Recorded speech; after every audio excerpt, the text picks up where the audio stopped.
다시 돌아올 순 없겠지만 인사는 하고 갈게요. 안녕.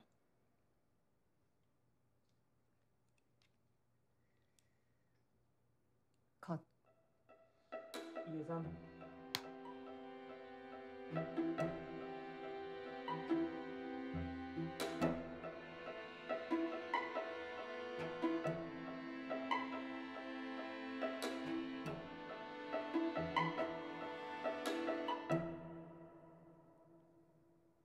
오케이. 오케이입니다.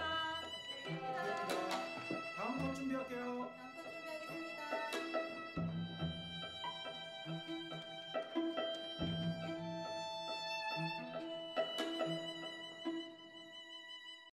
네, 뭐 전 신기한 사람이 되고 싶지는 않고 사실 영화에 대해서 물어보고 싶은 게 많아서 네. 오늘 사실 이 대담을 뭐 제 스스로 하고 싶다고 자청을 했던 거고 그 아이고. 감감뭇 그 시리즈에 이렇게 한 부분을 또 채울 수 있어서 그것도 기쁜 것 같고 충무로 영화제나 DGK에 또 감사드리는데 뭐 이런 형식적인 말들을 계속 늘어놓기에는 지금 주어진 시간이 너무 부족해서 1시간 반 동안 하고 싶은 얘기가 많은데 사실 소리도 없이란 작품을 제가 작년에 극장 개봉 당시에 극장에서 봤어요. 종로 3가에 있는 그 과거 피카디리 극장 거기서 봤었는데 그 사실 뭐 밤새 얘기하고 싶은 영화죠. 보통 이제 스토리를 압축해서 이렇게 한 페이지로 보면은 그게 전부인 영화들도 있어요. 앙상한 영화들은. 근데 소리도 없이 같은 경우는 여러 가지 뉘앙스가 너무나 풍부하달까? 그런 것들이 주체할 수 없이 풍부한 뉘앙스 때문에 사실은 얘기할 것들이 너무 많은 영화고 그래서 그 영화의 창작자와 직접 얘기할 수 있는 기회가 저로서도 되게 귀한 시간이라서 저는 이 영화에 대해서 감독님과 얘기를 나눌 수 있다는 것 자체가 너무 이런 허례 형식은 빨리 넘어가고 알겠습니다. 이럴 시간을 쓸 틈이 없어요 우리가 지금. 알겠습니다. 제일 처음 극장에서 이제 대형 스크린으로 딱 봤을 때 이제 뭐 우리가 원래 다 이제 영화인이건 관객이건 뭐 만드는 사람이건 보는 사람이건 즉각적으로 이제 컬러에 반응하게 되잖아요. 네. 색채에 반응하게 되는데 뭐 많은 독립영화나 저예산 영화들이나 또 뭐 도전적인 영화들에서 의외로 색채에 대해서 소극적으로 접근하는 영화들도 많은데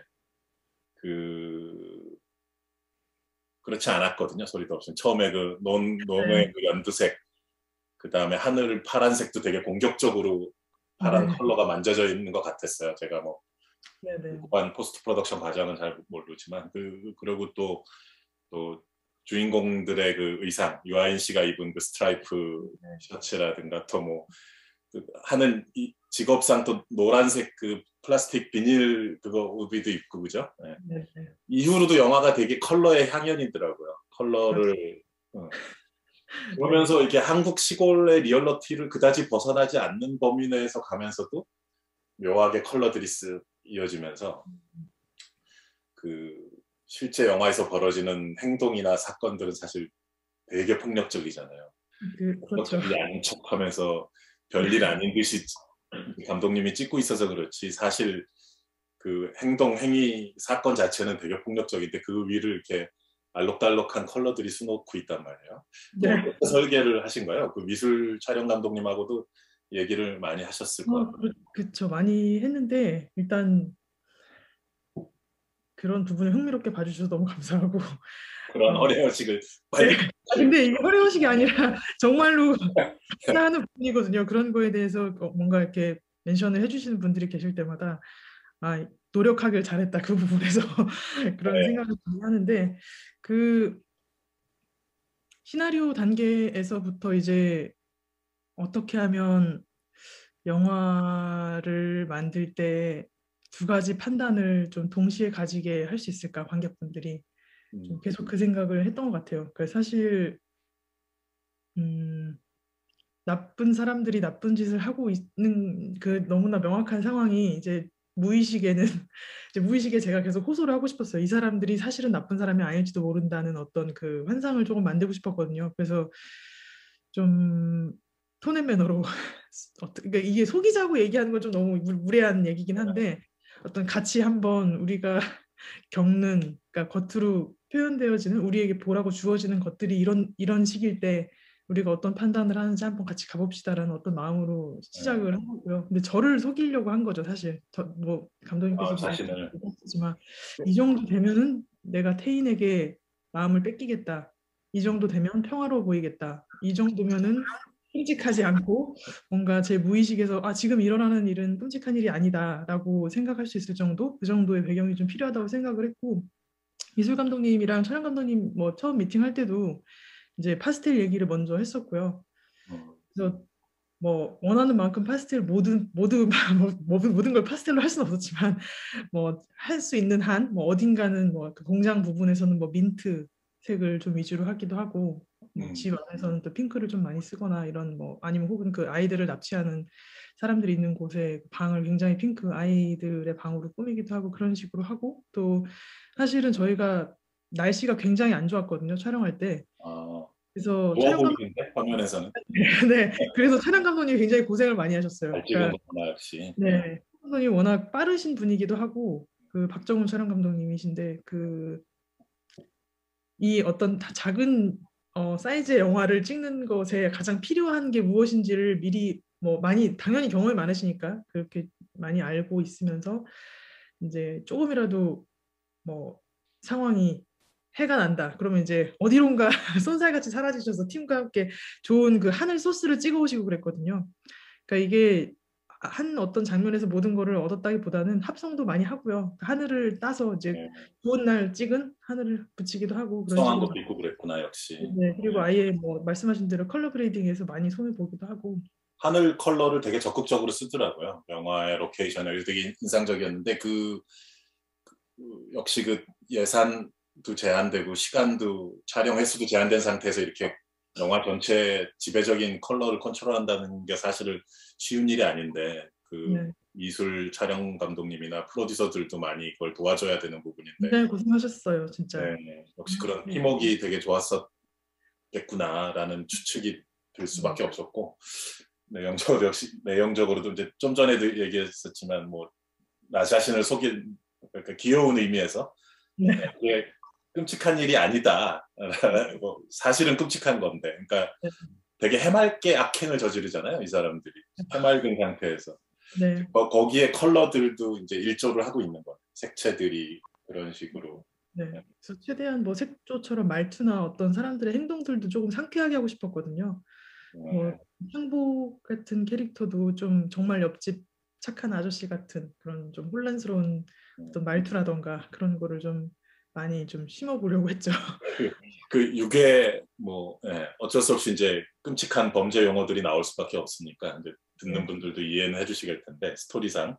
그래서 그 유괴 사건과 그게 이제 그 닭집 혐화 닭집 넘어가면 이제 심지어 더 무시무시한 그 인신매매에 그걸로 이어지잖아요, 사실은. 근데 그 흐름을 놓고 이제 그 캐릭터들이 이제 모여서 얘기할 때 그걸 보면 아주 가관이거든요. 마치 무슨 너무나 정상적이고 아름다운 얘기를 나누는 것처럼 그 아이한테 무슨 혈액형 물어보고 무슨 뭐 연령도 무슨 나이에 따라 뭐 가격 내고를 하는 게 막 나오잖아요. 5%씩 그 디스카운트 하는 거 그게 나오면서 근데 그런 태연한 연기의 톤들이나 대사 이런 것들을 모든 배우들이 너무나 능청스럽게 잘 소화를 하시더라고요.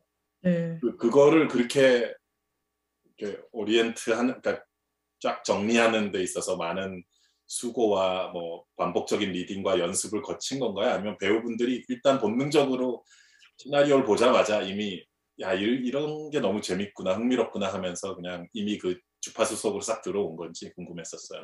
배우님들이 지금 말씀하신 대로 그 주파수 속으로 들어와 주신 거라고 생각을 하고 있고요. 왜냐하면 시나리오를 처음에 보시고 오셨을 때 이야기들이 이렇게 끔찍한 이야기가 이렇게 평범한 대화들로 이루어진다고 생각하는 그 부분이 뭐 흥미롭다 이런 쪽의 얘기도 많이 해주셨거든요. 그러니까 그 대화들이 좀 정말 일상적이고 아무렇지 않은 일인 것처럼 표현돼야 된다는 거를 많이 알고 계셨던 것 같아요. 그래서 또 이제 제가 그 톤을 그런 식으로 잡아가고 싶어하는 걸 아시는 이제 많은 배우분들이 다 어떻게 하면 조금 더 귀엽고 사랑스럽게 보일 수 있을까를 각자 연구를 해주신 것 같고 대사 같은 것도 뭐 저도 이제 저는 이제 제가 첫 영화를 만든 거니까 이렇게 큰 장편 경험이 없지만 단편 때도 제가 대사를 많이 바꾼다는 얘기를 들었었거든요. 그래서 현장에 갔을 때도 제가 정말 그 대사 지문이 많은 편이라고 하는데 그거를 최대한 좀 줄이면서 좀 자연스럽게 만드는 쪽으로 좀 부탁을 드렸어요. 그리고 제가 막 뭐를 이렇게 자세하게 써서 그러니까 내용은 있죠. 어떤 그 패러그래프에 그 전달하고 싶은 내용은 있어서 꼭 요 단어는 들어가야 하지만 또 편하게 바꾸셔도 된다고 이렇게 말씀을 해주셨을 때 그 어쨌든 어떤 분들은 또 이렇게 굉장히 시나리오 그 대사에 굉장히 맞춰서 그 톤을 잘 살려주시고 또 어떤 분들은 그게 부족하다고 느끼시면은 이제 배우님들께서 직접 이제 가져오신 분들이 되게 많은데 뭐 특히 닭집 말씀하셨던 그 부분에서는 굉장히 이제 그분들의 힘이 많이 실려 있는 부분이라고 할 수 있어요. 닭집 부부 이제 그 연기 네. 그 두 배우분들은 정말 어떻게 캐스팅하셨는지 모르겠지만 놀라운 제가 이제 참 그 피카디리 극장에서 보면서 그분들이 이렇게 그 문승아님 그 아역 배우 문승아님 그 네. 초희 초희한테 이제 뭐 뒤에 아이들도 이제 약을 먹은 상태지만 초희한테도 이렇게 뭐 술을 약을 그리고 옆에서 뭐 얘기를 하잖아요. 궁시렁궁시렁. 아유 잘 마시네 하면 뭐 들이켜 뭐 이랬다가 잘 마시니까 아유 2잔 먹어도 되겠네 그랬더니 그 닭집 부인께서 아니 뭘 2잔 이 하나 마시면 이렇게 쓱 올라오시라고 대사를 하는데 그게 그 죄송합니다. 아닙니다. 그냥 근데 그 완전 포복절도를 했어 제가. 근데 너무 끔찍한 상황이라서 이제 웃으면 안 되니까 죄책감이 느끼면서도 어쩔 수 없이 그 연기 때문에 또 포복절도했는데 그런 것들은 그 토시까지 시나리오에 있을 수도 있다라는 생각도 해봤고 아니면은 현장에서 만드셨을 것 같기도 하고 ADR 후시 녹음 때 덧붙였을 것 같기도 하고 뭘까요? 진실은? 시나리오가 그렇게 완벽했다고 말씀을 드리고 싶지만 그렇진 않고요. 그 김자영 배우님이시거든요. 저는 그 김자영 배우님이 독립영화에 워낙 많이 나오시고 워낙 또 유명하신 그리고 생활감이 묻어나는 어떤 연기에 대해서는 뭐 저는 정말 오래전부터 팬이었기 때문에 그렇게 부탁을 드렸고 네. 죄송해요. 자꾸 지져가지고. 아닙니다. 너무이가 눈치를 보고 있는데요. 네. 그래서 제가 이런 상황이 이렇게 됐을 때 그리고 제가 대사를 쓴 거 이외에도 어떤 이제 뭐 장면이 연출됐을 때 제가 쓴 대사가 타이밍이 안 맞다거나 좀 어디 공간이 좀 빈다거나 하는 부분들이 있었거든요. 근데 이제 그거를 말씀을 드렸어요. 조금 이렇게 애한테 어울리지 않는 그러나 술 마시는 사람들에게 익숙한 어떤 표현들이 좀 있었으면 좋겠다. 그 얘기를 드렸을 때 그 얘기를 김자연 배우님이 해주셨고 그러면 그거를 살려서 이렇게 했으면 좋겠습니다. 그래서 그런 식으로 얘기를 이제 연결을 해주셨어요. 그 톤이나 타이밍은 다 선배님의 힘입니다. 그러니까 그 좋은 배우를 만났을 때만큼 감독에게 그 이상의 행복은 없는 거잖아요. 근데 또 그런 좋은 배우들 만나기 위해서 감독은 또 많은 고민과 노력을 해야 되는 거고 그래서 되게 놀라운 앙상블 캐스팅인 것 같아요. 일단 유아인, 유재명 두 영화의 축을 이루는 문승아 배우님하고 이 세 축도 엄청난 뛰어난 캐스팅이었지만 전체를 놓고 봐도 모든 조연 배우분들이 다 되게 뛰어난 앙상블이었고 저는 이제 그 아까 포복절도 했던 그 장면에서 특히 처음에 말했던 이 영화가 가진 되게 풍부한 뉘앙스들이 있고 또 해맑게 악행을 저지르는 정말 태연하게 선과 악을 굳이 따져 묻는 게 좀 구차해질 것 같은 상황을 이렇게 은근히 강요하잖아요. 영화가 강요라고 하면 좀 안 좋은 표현이고 그 공기에 우리가 빠져들게 되는데 그런 어떤 모멘트의 정점이었던 것 같아요. 그 닭집 시퀀스 같은 경우는. 유성주 배우님도 그 닭집의 남편분으로 나오신 일규라는 캐릭터가 나오신 분인데 네. 근데 그 유성주 배우님도 저는 처음에는 조금 약간 딱딱한 캐릭터를 생각했던 것 같아요. 시나리오를 썼을 때. 근데 그분께서 리딩을 잠깐 해주시는 걸 보고 이거구나. 이 사람은 부인한테 결점내는 사람이구나라는 느낌을 정말 그 리딩 때도 잘 살려주셨고 물론 대사에 그런 느낌은 있었지만 어떤 두 분이 이제 붙어서 이제 해주시는 거는 사실 거기서 처음 본 거거든요. 근데 이제 물론 리딩 때 그 전체 리딩 때도 일단 있었지만, 근데 그 두 분이 그런 복장을 하고 실제 환경에서 그렇게 굉장히 뭐랄까요, 마음 졸이는 어떤 캐릭터로 해주신 게 정말 그 마지막에도 굉장히 제가 대사를 많이 줄이고 많이 바꿨거든요. 그 유성주 배우님의. 근데 굉장히 그거를 또 편안하게 많이 잘 표현을 해주신 것 같아요. 어떤 그 닭집 이름이 평화 닭집이었죠. 예. 네, 그런 것 같아요. 네.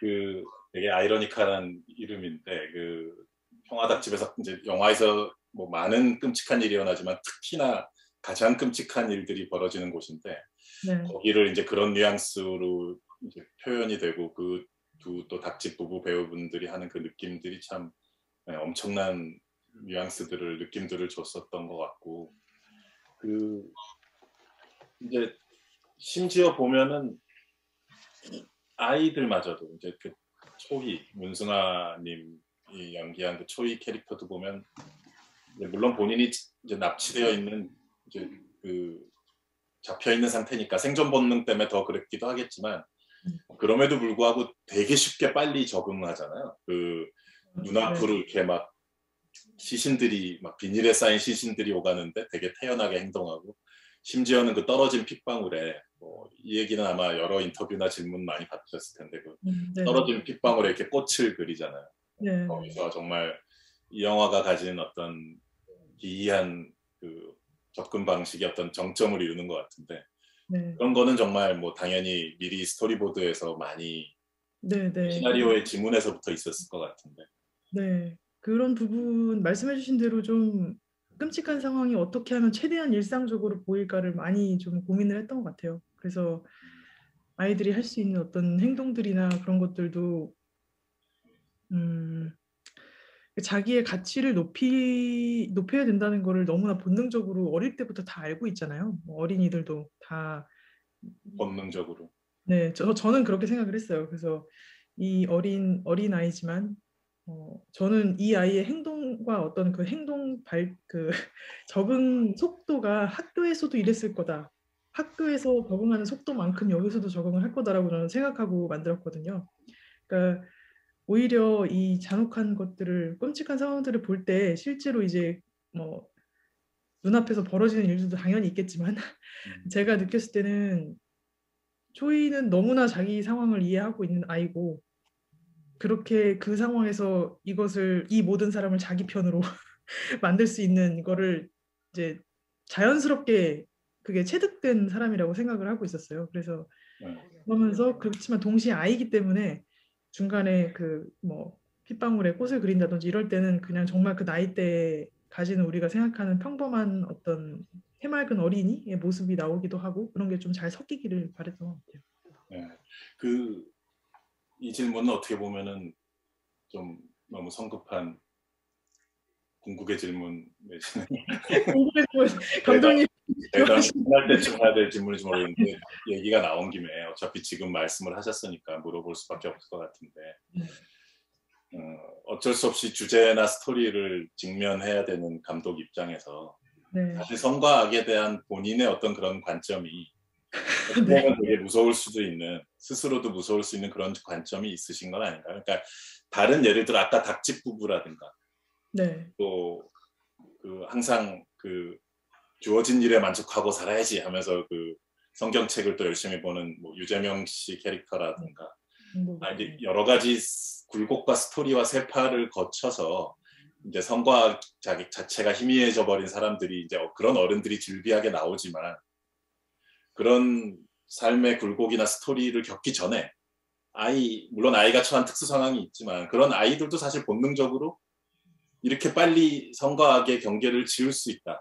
금방 받아들일 수 있다. 태연해질 수 있다. 뭐 폭력 앞에서도. 원래 인간이 사실은 원래 그냥 이런 걸지도 몰라라고 혹시 어쩌면 위험할 수 있지만 그런 생각을 하셨던 것은 아닌지. 그런 편인 것 같긴 해요. 제가 좀 비관적이라고 사람들이 많이 그렇게 얘기를 하는데 인간에 대한 관심은 많은데 애정도가 있는지는 모르겠어요. 그러니까 너무나 연구하고 싶고 궁금한 대상이긴 한데 저는 사람들은 기본적으로 자신이 보고 싶은 것만 본다고 생각을 하거든요. 근데 이제 그거를 이용한 어떤 미디어라던가 어떤 삶에서 필요한 어떤 많은 것들이 그걸 기준으로 결정되어지는 게 많다고 생각을 해서 어린이여도 사실 다르지 않을 거라고 생각을 했고, 제가 예전에 이 영화 시나리오를 처음 쓰기 시작할 때 뭐 여러 가지 이제 저의 개인적으로는 뭐 모티베이션이 되는 사건들이나 이야기들이 있었지만, 그 전쟁을 겪은 그 내전이 있는 어떤 그 지역의 아이들이 터지지 않은 폭탄을 가지고 노는 어떤 장면의 사진을 본 적이 있어요. 근데 그게 분명히 어른들은 저게 위험하다거나 뭐 이렇게 얘기를 할 수 있었겠죠. 그리고 실제로 그게 폭탄인 걸 저는 모르고 있을 거라고 생각하지 않거든요. 근데 어쨌든 불발된 불발이라고 하나요? 그 터지지 않은 그런 작은 로켓포라고 해야 될까요? 정말 그 정확하게 로켓처럼 생긴 걸 가지고 아이들이 노는 걸 보고, 물론 지금 말씀하신 선과 악이랑은 좀 다른 이야기지만 빠른 적응력이나 이게 일상이 되는 순간에는 저는 생존 아래에서만 선과 악이 자기 기준으로 생기지, 이게 인간이 정확하게 도덕적으로 절대적인 선과 악이 있다고 생각하기는 어렵다고 생각하거든요, 저는. 그리고 그래서 아주 빨리 그 경계를 넘거나 적응되어 버릴 수 있다는 거죠, 사람이. 네. 수십 년의 어떤 굴곡진 삶이 아니더라도, 그죠? 저는 그렇게 생각을 하는 편인 것 같아요. 그러니까 이게 제가 일부러 좀 이게 과장된 이야기, 그러니까 납치극을 가져와서 그렇지, 제가 원래 하고 싶었던 이야기 자체가 납치에 대한 어떤 위험함이나 뭐 끔찍함을 얘기하려고 한 건 아니거든요. 근데 우리가 일상에서 가지고 가는 어떤 수많은 사건들이 우리가 눈앞에 안 보이기 때문에 그냥 나는 괜찮아라고 생각하는 일들이 정말 많기 때문에 그런 어떤 상징적인 표현도 좀 됐으면 좋겠다고 바랬던 것 같아요. 갑자기 이제 본지는 오래됐지만 그 슈피겔만의 쥐라는 만화가 있잖아요. 그 유태인 학살 다뤘던 유태인 만화가가 그린 건데 스스로 유태인이 쥐로 표현돼 있죠. 근데 이제 그 만화의 프롤로그에 아마 그 어린 주인공이 아빠한테 울면서 뭐 자기가 친구랑 뭐 다툰 얘기했는데, 그 아버지는 되게 태연하게 뭐 목재를 톱을 썰면서 애한테 너 지금 친구라 그랬니? 친구? 뭐 피식 웃으면서 그 수용소로 가는 기차 안에서 뭐 그런 아이들이 갇혀 있고 그 물과 음식을 주지 않은 채 그 기차 그 달리는 기차에서 이틀만 지나게 되면 친구란 게 무엇인지를 알게 된다라고 하면서 되게 서늘하게 계속 톱질을 하는 만화 이제 샷으로 그려진 건데 되게 그런 섬찟한 대목이 있거든요. 지금 말씀하신 걸 듣다 보니까 그 생각도 나는데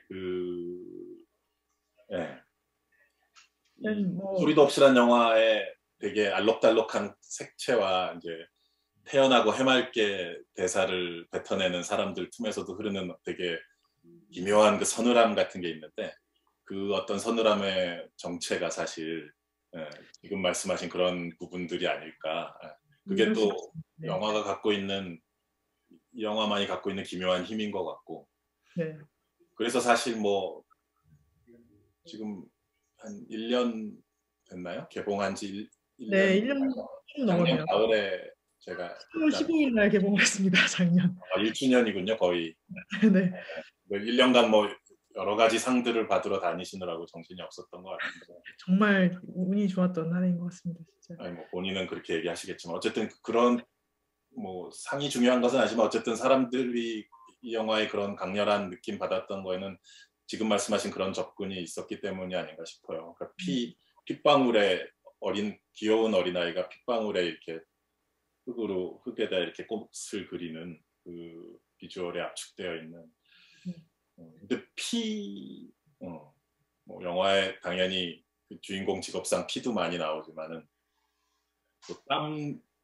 이 영화만큼 땀이 되게 세부적으로 많이 묘사된, 이마에 맺혀 있는 땀이라든가, 물론 계절이 여름으로 묘사돼 있고 그러니까 더 그러겠도 하겠지만은, 특히 약간 기이했던 장면은 그 영화를 보다 보면 그냥 지나칠 수도 있는 장면인데, 그 유재명 배우께서 그 문승아 배우님 손을 잡고 있을 때 이렇게 땀방울이 이렇게 옮겨가는 장면이 있어요.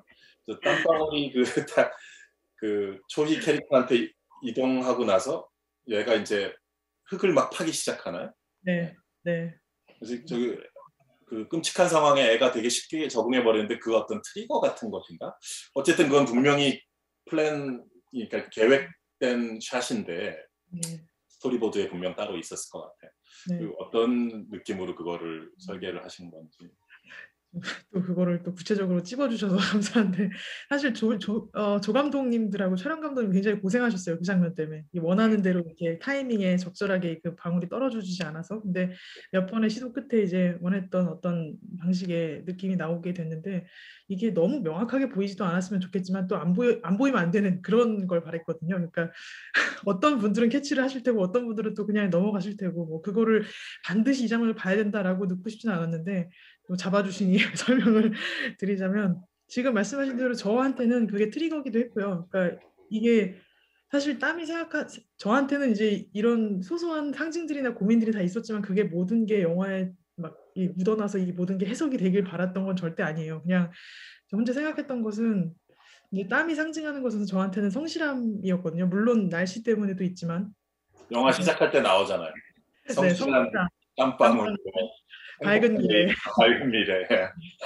이게 성실하게만 사는 거에 혹은 자기가 충실하게 살고 있다는 거에 현혹이 되게 많이 된다고 생각해요. 자기가 이제 뭘 정말로 하고 있는지에 대한 생각은 하지 않고 혹은 못하고 그래서 그 땀으로 이 모든 사람들의 성실함 굉장히 뭔가 열심히 하고 있는데 그게 뭔지를 들여다봐야 된다는 그런 좀 관계 속에서 땀이 필요하다고 생각을 했고 말씀하신 대로 그 성실함이 초이의 손에 닿았을 때 그 초이의 그 앞뒤 안 가리는 성실함 혹은 여기서 적응해야 되는 어떤 그것이 발동된다고 생각을 하고 있었어요. 그 스위치처럼 이제 나도 이제 여기서 가족이 되었으면 같이 함께 해야지 이런 얘기가 나올 때 나도 이렇게 땀을 흘리며 열심히 함께 해야겠구나라는 느낌. 땀방울에 동참을 하는 것보다. 네, 저한테는 위험한 아티스트이신 것 같아요. 이게 되게 위험한 분이시네. 아닙니다. 그냥 근데 그게 뭐 당연히 이제 크게 이게 정확하게 전달돼야 된다라고 생각한 건 아니고 제가 혼자 고민을 했을 때는 그런 소소한 의미들을 다 맞아요. 저도 현장에서 뭐 스태프들한 또 촬영 감독님이나 이제 스태프들한테 가끔 지금 이 화면 구석의 요 부분은 사실 뭐 관객 10분이라면 10분 중에 한 두세 분만 발견했으면 좋겠어요. 뭐 네. 이쪽 라이팅이 이렇게까지는 안 밝아도 됩니다. 뭐 아니면 뭐 저 동작은 사실 뭐 저 뒤쪽에 저 동작은 관객 10명 중에 한두 분만 캐치해도 됩니다. 뭐 더 세게 안 하셔도 돼요. 라고 배우한테 말하거나 뭐 예를 들면 그런 경우들이 있는 것 같아요. 근데 그건 사실 뭐 스텝이나 배우들한테는 되게 고역스러운 주문일 것 같아요. 그 실제로 땀방울을 굳이 별개로 이렇게 디테일하게 찍으면서 또 그런 주문을 하셨다는 게 놀랍네요.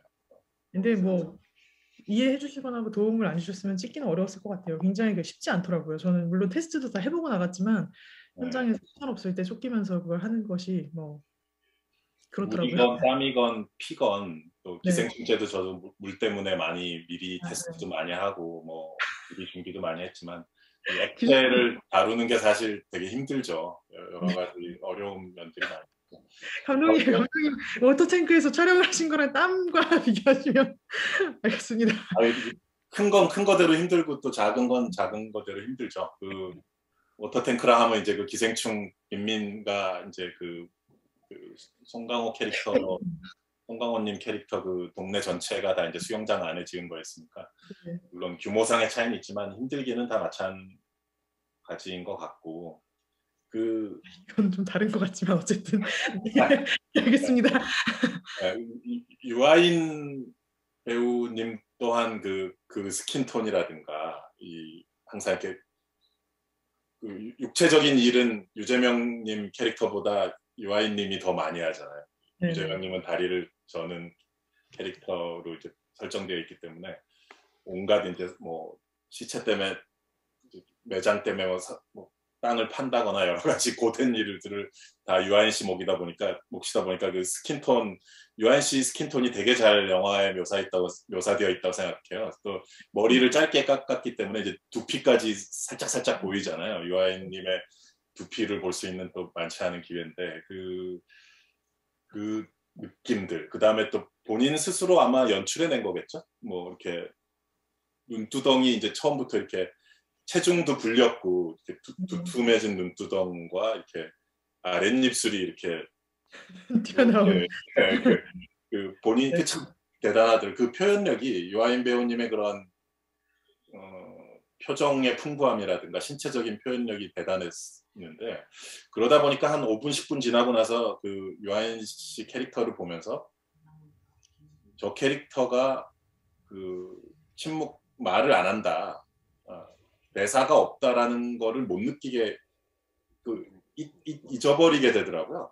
그냥 계속 모든 거를 매 순간 장면마다 풍부하게 뭔가가 표현되고 있기 때문에 그래서 정말 대단한 지점이었던 것 같은데 그런 모든 스킨톤과 그 유아인님이 그 스크린에서 보여지는 그런 거에 대해서 어떻게 이제 처음 작전 설계를 네, 저도 마더 때 이제 원빈님이 워낙 네, 굉장히 고개적이고 세련되고 워낙 또 핸섬하고 멋진 분이라 그분을 덜 멋지게 표현하려고 갖은 시골 총각처럼 해보려고 산골 마을 사람처럼 해보려고 갖은 노력을 했는데 그게 참 쉽지 않더라고요.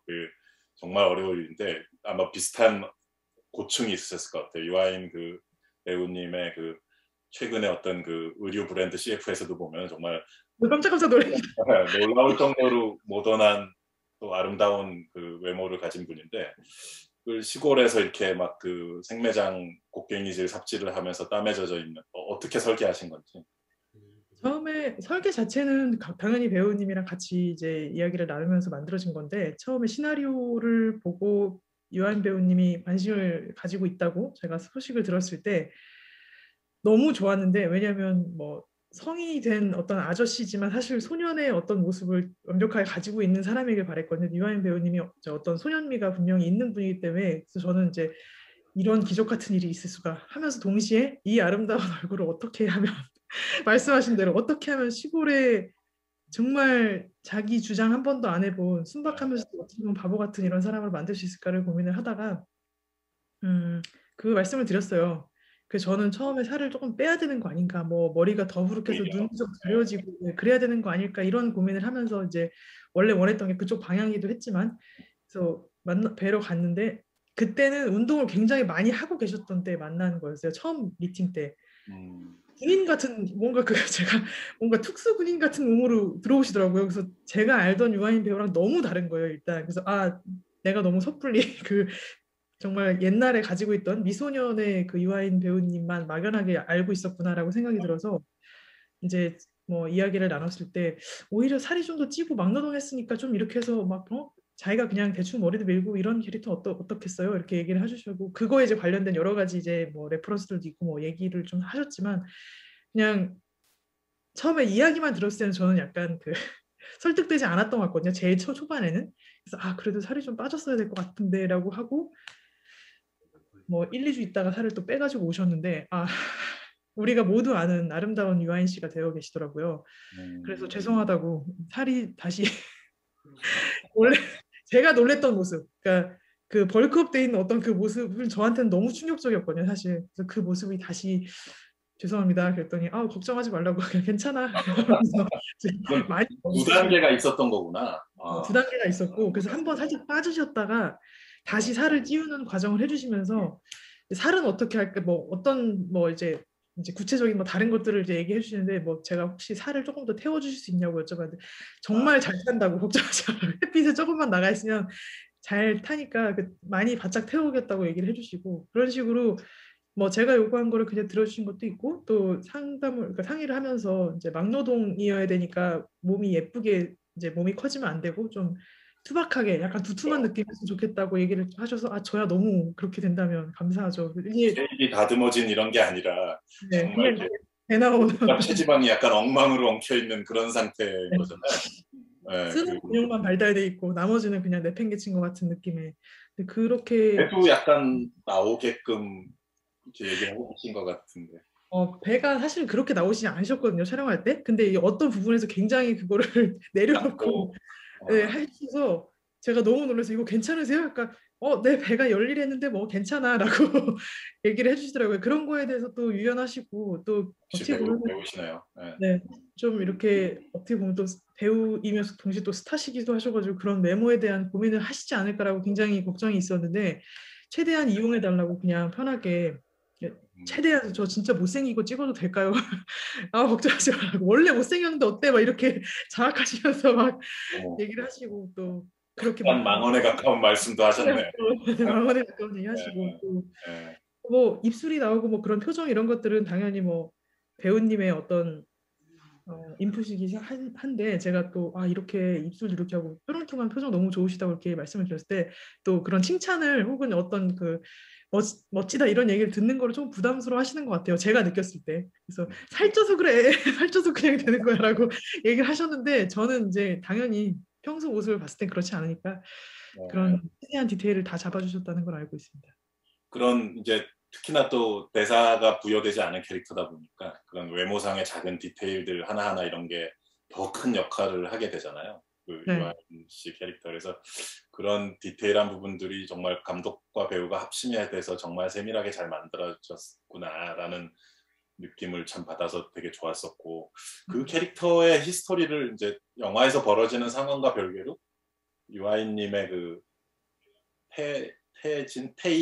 태인이죠 복종 이름이 태인이란 캐릭터의 어떤 별도로 그 사람만의 스토리를 이야기를 생각해 보면 되게 좀 슬픈 면도 많이 있잖아요. 서글퍼지는 부분들이 있죠. 그러니까 무슨 뭐 유재명님 캐릭터가 뭐 그렇게까지 악한 사람은 아니니까 무슨 뭐 유아인 씨가 무슨 염전노예나 무슨 새우잡이배 같은 그런 식으로 사육된 것은 아니지만 사실은 뭔가 이렇게 그 어려운 처지에 있는 사람을 데려다가 이제 그렇게 부려먹으면서 이렇게 사실은 자기 고된 일을 다 하게끔 한 거 아니에요. 유재명님 캐릭터. 그리고 제대로 된 뭐 정상 비정상으로 나누고 싶지는 않지만 어떻게 보면 이제 굳이 상투적으로 말하자면 정상적인 세계. 그러니까 뭐 검은 양복을 입고 뭐 입을 수 있는 또는 뭐 아파트나 이제 영화 뒷부분에 갑자기 생경맞게 이제 아파트랑 그 초등학교가 나오잖아요. 초이가 있는.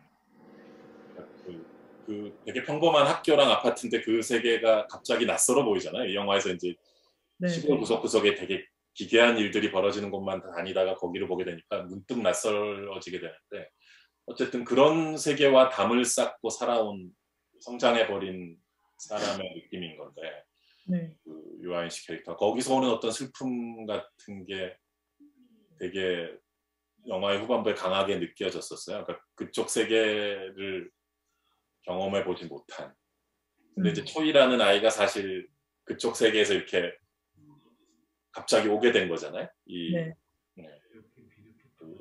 옷과 빨랫감으로 뒤범벅된 그 집에서 막 그렇게 엉망진창으로 살고 있는 한 청년에게. 그래서 그 유아인 씨가 표현해내는 그 모든 디테일들이 이 캐릭터의 어떤 그런 기초적인 그 에스타블리싱 다져나가는 모든 면에서 차곡차곡 빌드업이 됐기 때문에 그 아까 말씀드린 그 후반에 이제 그 초이 엄마가 나오죠. 이제 그 애를 다시 데려다 주러 초이 선생님이다. 선생님. 멀리서 뛰어오는 게 엄마. 뛰어오는 게 어머니고 그죠?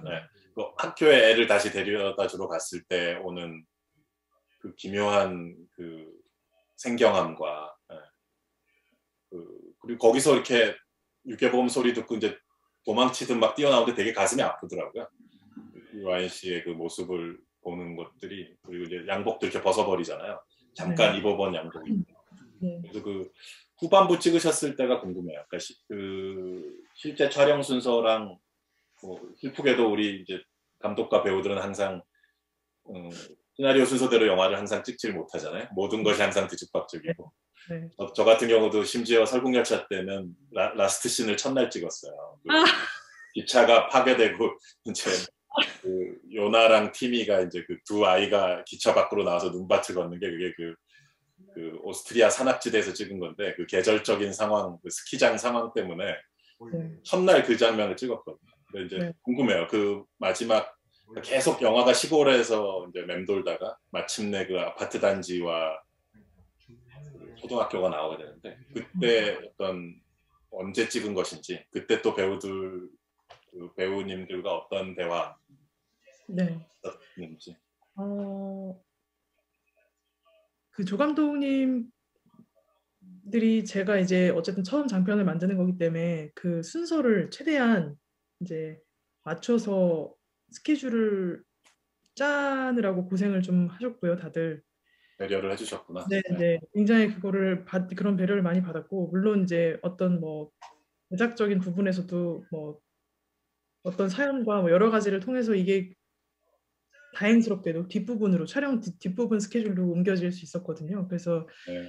저는 뭐 정말 운 좋게 뭐 거의 모든 상황이 마무리된 상황에서 그 장면을 찍을 수 있었고, 그래서 아마 다들 좀 어느 정도는 이야기가 마무리되는 느낌을 다 가지고 가셨을 거예요, 현장에. 근데 안타깝게도 저희가 스케줄이 뭐 날씨나 이런 것 때문에 변동이 있었던 바람에 좀 이게 유아인 배우 부분과 초이 부분이 사실은 다른 날이거든요. 다른 사실 거기 그랬구나. 스탠딩을 해주신 분이 따로 계세요. 유아인 배우처럼 이렇게 그러니까 나오는 손 중에 몇 가지 손은 그리고 몇 개의 뒷모습은 사실은 다른 배우님이 해주신 거여가지고 그런 부분이 이제 괜찮을까 뭐 걱정이 좀 있었죠. 근데 뭐 문승아 배우님이 너무나 자연스럽게 그 상황 기억하셔서 그 원래 유아인 배우님과 찍었던 상황이 더 며칠 전이고 한참 있다가 이제 그 혼자서 말하자면 다른 분과 찍어야 되는 거였는데 그 대역을 해주신 분도 너무 자연스럽게 잘해주셨고 네. 그 덕분에 문승아 배우님도 당연히 뭐 그 워낙 저보다 경력이 많으신 분이라 자연스럽게 네, 해주신 것 같아요. 그 영화에서는 그런 뭐 티나 느낌이 전혀 안 났고 되게 완벽하게 봉합돼 있으니까 네. 영화 일이란 게 참 그런 것 같아요. 그 영화 현장과 모든 일들은 항상 너무 복잡하게 뒤엉켜 있는 게 많아서 네. 관객을 설득하기 위한 어쩔 수 없는 거짓말들을 해야 될 때가 많잖아요. 그거를 되게 잘 해내신 것 같아요. 나는 네. 네. 아, 제가 그 장면 찍을 때 감독님이 예전에 얘기하셨던 거를 떠올린 적이 있거든요. 그 불안감에 대한 얘기를 자주 하시잖아요, 감독님께서. 그래서 제가 그때 감독님을 생각하면서 감독님도 이렇게 불안할 때가 이럴 때 그리고 잠깐 생각했던 적이 있는 것 같습니다. 저나 뭐 불안증 관련해서 약도 먹고 치료도 많이 받았던 사람으로서 이제 그냥 저의 일부로서 받아들이고 살아가고 있는데 네. 살인의 추억 때도 사실 보면 그 영화 도입부에 이제 송강호 형사께서 이제 봤던 것 같습니다. 첫 시체를 발견하고 이제 이재은 어린이 그 이재은 배우가 이제 논에서 이렇게 논두렁 마주보고 뭐 이렇게 뭐 하고 그 송강호 형사의 표정이나 이렇게 말을 따라하는 장면이 있어요. 이제 그거 서로 마주보고 있는 그 각자 원샷 찍은 그 표정 그거는 그 다른 날 다르게 찍은 거예요. 그래서 그걸 보고 깜짝 놀랐습니다. 네, 그것도 방금 말씀하셨던 그 소리도 없이 그 라스트 상황처럼 비슷한 상황이었어요. 항상 모든 게 스케줄 문제가 항상 복잡하잖아요. 그래서 이재용 배우가 우리가 이제 조그만 모니터로 송강호 선배가 한 연기를 리플레이해서 보여주고 그걸 또 하면서 또 천연덕스럽게 참 천재적인 아역 배우분들이 많죠. 그래서 그거를 다 따라해서 한 거고. 네. 제가 일본에서 그 쉐이킹 도쿄라는 옴니버스 영화를 찍은 적이 있었는데 그 약간 충격적인 얘기를 들은 게 그때 그 촬영 감독님이 일본 촬영 감독님과 작업했었는데 그분이 이와이 슌지 러브레터의 그 퍼스트 촬영부 퍼스트 이제 플러였었던 분이었죠. 근데 그분이 그러는데 그 유명한 그 되게 이제 뭐 한국 그 광고에서 나올 정도로 유명한 그 오겐키 데스까 장면에서 정면샷은 이제 물론 그 주인공 배우께서 하신 거지만 나중에 추가로 찍은 거래요. 그 뒤쪽 샷은.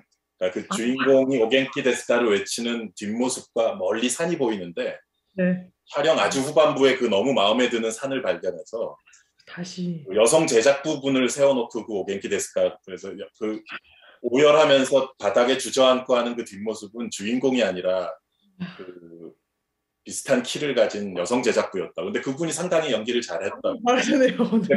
저는 그 얘기를 듣고 상당히 충격을 받았었거든요. 그래서 충격적이긴 하네요. 저도 네, 영화란 게 참 이런 좋게 말하면 마술이고 나쁘게 말하면 거짓말인데 어쩔 수 없이 뭐 지옥처럼 복잡하게 뒤엉키는 일정과 막 상황 속에서는 별의별 일들을 다 하게 되는 네. 것인 것 같아요. 그래서 근데 그 살인의 추억의 이재용 배우도 그렇지만 이제 그 문승아 배우도 정말 그런 상황들을 되게 태연하고 아, 이제 네. 여유 있게 다 해버리는. 근데 그 문승아 배우도 뭐 이제 캐스팅한 과정 같은 것도 궁금할 뿐더러 어떻게 보면 영화 전체에서 그 캐릭터가 영화 전체에서 가장 정신 연령이 높아 보이기도 하고 맞습니다. 가장 침착하고 어른스럽기도 하면서 되게 또 그 배우의 눈빛이나 말을 하는 방식이나 이런 것들이 되게 참 독특하면서도 현실감이 있는 캐릭터인데 그 막상 그 배우 본인 그 어린 나이에 그 배우님 본인하고는 이제 어떻게 그런 것들을 얘기를 하고 설득을 하고 뭐 설명을 하셨는지. 제가 정신연령이 낮은 건지 아니면 그분이 높으신 건지 모르겠지만 얘기가 그냥 성인 배우님들이랑 얘기하는 거랑 다르지 않긴 했어요. 그래서 제가 많이 놀랬고 착한 성격일 것 같아요.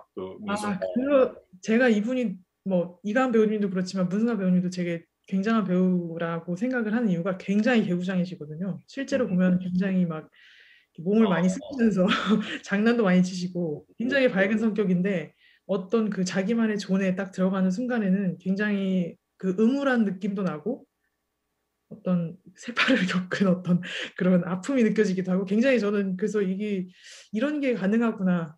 그 보통 아역 배우님들 이제 그러니까 오디션을 하기 전에 그런 인터뷰들을 많이 봤어요. 이제 어떤 다른 감독님들한테 조언도 얻기도 하고 이제 많은 분들이 그런 배우 그러니까 이런 역할이면 이런 역할 같은 배우를 모셔와야 가능하다 이런 얘기를 많이 들었어요. 조언으로 뭐 인터뷰 다른 감독님들 인터뷰도 많이 보고 그러니까 실제 모습하고 일치돼야 된다 캐릭터가. 그래야 좀 이게 모든 게 좀 수월하게 진행이 된다 이런 얘기를 들어서 저희가 굉장히 겁을 먹고 이제 아역 오디션을 굉장히 300분을 봤거든요.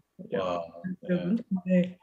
문승아 배우님도 이제 걸어서 이렇게 들어오실 때는 몰랐어요. 그냥 해맑은 어떤 그냥 어린이처럼 이렇게 보였는데 제가 일부러 시나리오를 2장만, 그러니까 2페이지만 앞면만 있는 2페이지만 드렸던 걸로 기억하거든요. 그래 놓고 이제 제가 현장에서 대사나 이런 걸 많이 바꾸기 때문에 좀 이렇게 얼마나 빨리 리액션을 뭐 아니면 자연스럽게 당황하지 않고 해주실까 이런 거를 많이 봤던 것 같아요. 그래서 죄송하지만 그 모든 이제 어린 배우분들이 오셨을 때 그 정말 열심히 연습해 오신 그 시나리오 어떤 그 부분일 텐데 그거 이후에 제가 다른 것도 이제 마치 이제 캐릭터가 돼서 대답을 바라는 그런 이제 대화들을 몇 가지 좀 이어갔거든요.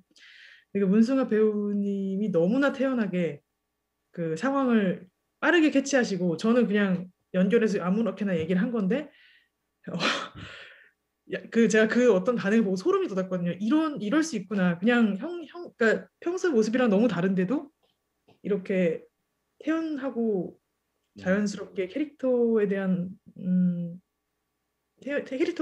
캐릭터를 변신하는 어떤 이런 게 가능하구나 이 나이대 분들도. 그래서 그러다가 또 스위치 오프하면 또 완전 개구장이 어린아이가 뛰어다니고 네.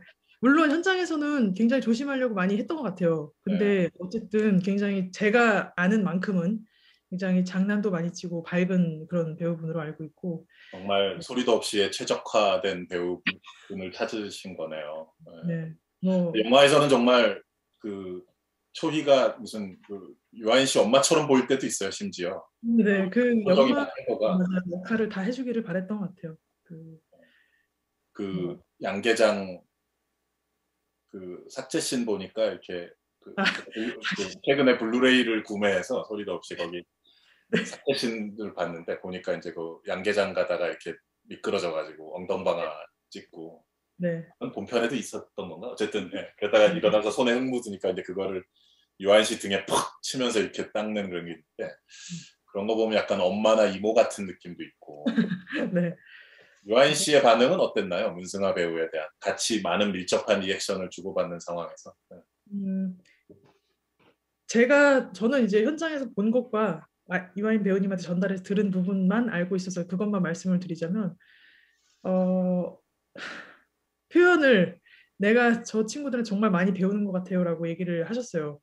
저렇게 꾸밈 없이 저렇게 되다니 정말 공부할 게 많은 것 같아요라고 얘기를 해주신 적이 있고 진심으로 한 말이었을 것 같아요, 그죠? 저는 네. 그렇게 생각했어요. 왜냐하면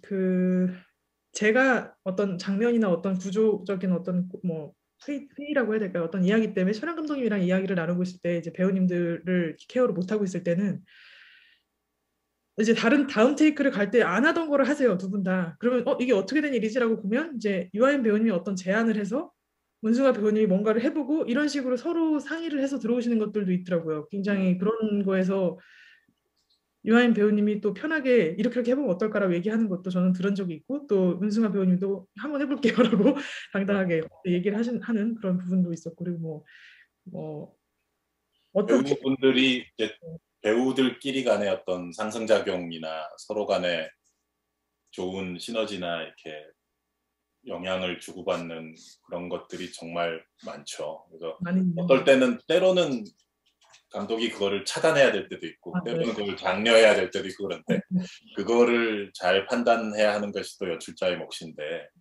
아마 그 홍 감독님은 현장에서 그런 걸 되게 능수능란하게 해야 했을 것 같아요. 그렇다고 생각하지 않고 그냥 제가 느꼈을 때 배우님들 뭐 스태프분들 다들 제가 처음 장편을 하는 사람인지 알고 있기 때문에 굉장히 긴장을 하면서 동시에 어떻게든 이 사람을 좀 지지를 해줘야 된다라는 마음을 가지고 계셨던 것 같아요. 안 그렇다면 이렇게 어려운 상황에서 저를 그렇게 지지를 해주시면서 찍을 수 있었을까? 현장 저는 너무 감사한 기억이 많거든요. 변희봉 선생님께 얘기 들어보니까 현장에서 처음 뭐 이렇게 했는데 뭐 능수능란하게 잘 했다고 그러시던데 그 변희봉 선생님과 단편 영화를 찍으셨잖아요. 서식지라고. 네. 제가 몇 달 전에 변희봉 선생님 뵀었는데 네. 그 얘기하시더라고요. 그래서 그 단편 그때도 보면은 변희봉 선생님께서 정말 많이 도와주셨고 그것도 그리고 제가 그때 보시면 아시겠지만 거의 컷 없이 정말 긴 대사들이 많이 있거든요. 네.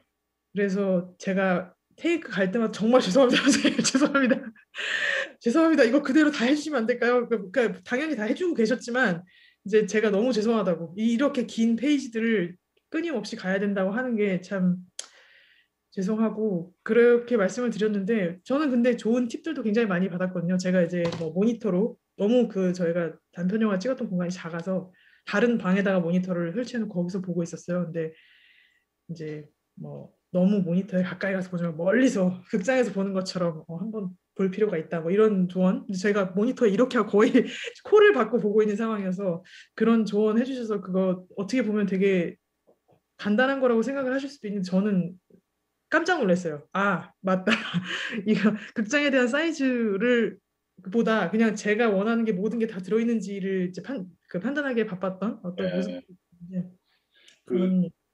지금 보고 계신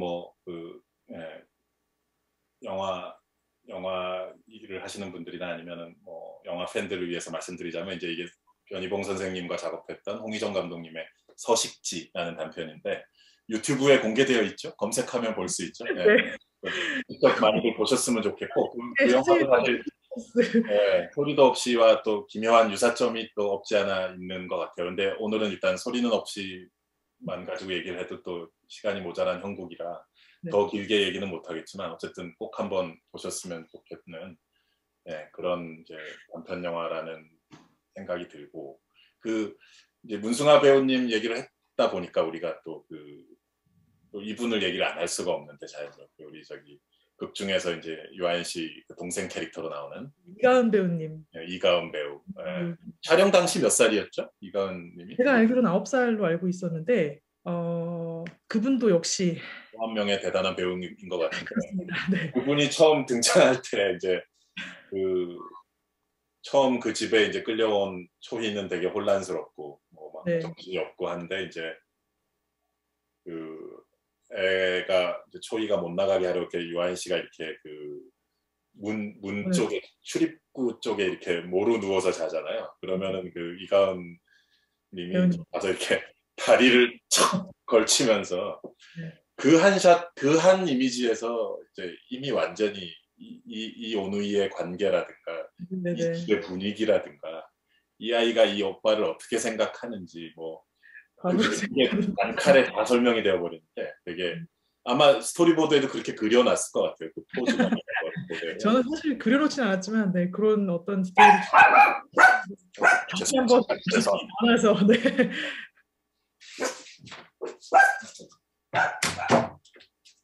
아이고 저 녀석이. 오윤호 감독님의 애정을 독차지하려 하는 어떤 갑자기 지금 누가 와가지고 그래갖고 그 이가은 배우 그래서 그 영화에서 몸의 동작, 포즈, 뭐 손이건 발이건 뭐 고개의 각도건 그런 것 하나가 얼마나 강렬한 표현 수단인지 정말 느낄 수 있었거든요. 그 샷에서. 그래서 그 찍으실 때 얘기가 좀 궁금해요. 그 뭐 미리부터 그런 건 딱 이미 비주얼이 머리에 있으셨을 것 같은데. 이가은 배우님도 그 제가 가장 그 아역 배우님들 오디션하면서 걱정했던 게 이가은 배우님의 역할, 그 문주 역할이었거든요. 왜냐하면 그 나이대가 뭐 남자 아이든 여자 아이든 가장 멋있고 예쁘고 싶은 나이일 텐데 가장 좀 지저분하고 안 예쁘게 그러나 우리가 볼 때는 그게 이제 그 배우분 스스로 굉장히 그리고 어쨌든 영화에 계속 오래 남고 이런 것들에 대해서 어떻게 생각하실까가 굉장히 고민이 많이 됐어요. 근데 오디션 하는 도중에 굉장히 많은 분들이 정말 그 예쁘게 그 너무너무 예쁜 모습으로 다 오셨거든요. 그리고 이제 그분들의 취향이나 이런 거를 봤을 때 예쁘고 싶은 욕망이 큰 분들이 더 많죠. 당연히 그 나이대니까. 근데 이가은 배우님은 처음부터 저런 몰골로 들어왔어요. 오디션장에 맨발로. 그러니까 어떤 엄청난 의지를 저는 느꼈고요. 그리고 실제 나이보다 좀 약간 그때는 왜소하신 편이었거든요. 지금 뭐 키도 많이 크시고 했지만 그래서 그 제가 가장 걱정했던 이게 특히 초이는 예쁘고 깔끔하고 뭔가 교육을 잘 받은 어떤 그런 어린이처럼 나오는데 문주라는 캐릭터는 짐승처럼 나와야 되니 이걸 과연 이런 서로 비교하면서 뭔가 그런 게 생기지 않을까. 어차피 또래인데 그거에 대한 걱정 많이 있었는데 또 감사하게도 현장에서 역할에 대한 구분과 자기는 다르다는 어떤 그런 거를 또 확실히 가지고 계셨고 그래서 정말 그 명확한 직업 의식을 그것도 정말 하셨던 거네요.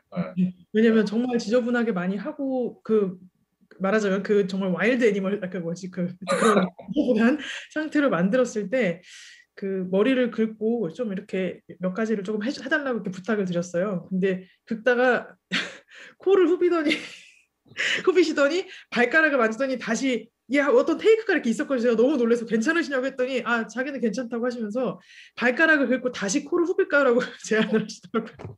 그러니까 저는 물론 제가 이제 그런 그런 지문은 있었죠. 긁적긁적하면 코를 후비다가 뭐 이걸 보다가 뭐 이렇게 뭐 이런 표현들은 있었지만 그거를 아무렇지도 않게 그냥 용감했어요. 제가 볼 때는 이거는 자기의 역할에 대한 것을 너무나 완벽하게 이해하고 있고 그러니까 역할이라는 게 문주뿐만 아니라 영화 배우라는 어떤 역할. 그래서 너무 감사했죠. 그래서 그 다음부터는 제가 그냥 너무 이렇게 어렵지 않게 여러 가지 부탁을 드릴 수 있었고 체력적으로 너무 힘드신 게 아니면은 뭐 다 해주시려고 했던 것 같아요. 은승아 배우도 이가은 배우도. 그 둘의 어떻게 보면 약간 영화에서 이제 일시적인 자매처럼 이제 되는 거잖아요. 자매일 수도 있고 모녀일 수도 있고 뭐 어쨌든 잠시 유사 가족 형태로 이렇게 있게 되는데 그 아주 후반으로 갈수록 그 둘의 찰떡궁합이 두 배우의 그래서 그러고 보니까 제가 다른 대답을 했네요. 가 나올 수밖에 없는 상황이었던 것 같아요. 또 참 모든 아까도 얘기했지만 모든 배우들의 앙상블이 되게 뛰어나고 캐스팅에 되게 성공적인 앙상블 캐스팅이었기 때문에 사실 뭐 한 분 한 분 짚어서 얘기하다 보면 거의 다 밤을 샐 수밖에 없을 것 같긴 한데 이 유재명 배우님은 특히나 영화의 어떤 주춧돌처럼 중심을 딱 잡고 계시기 때문에 여러 가지 또 얘기를 안 할 수가 없을 것 같고 특히 또 유아인 배우께서는 대사가 부여되지 않은 캐릭터이다 보니까 상대적으로 또 유재명 배우님한테 많은 대사의 하중들이 또 가게 되고 근데 그 씬 보니까 아주 기가 막히던데요. 심지어 그 상황을 즐기시는 것 같기도 하고 유재명님께서 그 이제 아이를 어쩔 수 없이 이쪽에서 이제 감당하기로 됐을 때 그 평상 같은 데 앉아서 아니 그놈들이 애를 우리 보러 뭐 이렇게 하는데 근데 내가 생각해봐도 그래 나밖에 할 수 없을 것 같아. 근데 뭐 나한테 무슨 그 돈 받아오는 것까지 나한테 시키고 말이야.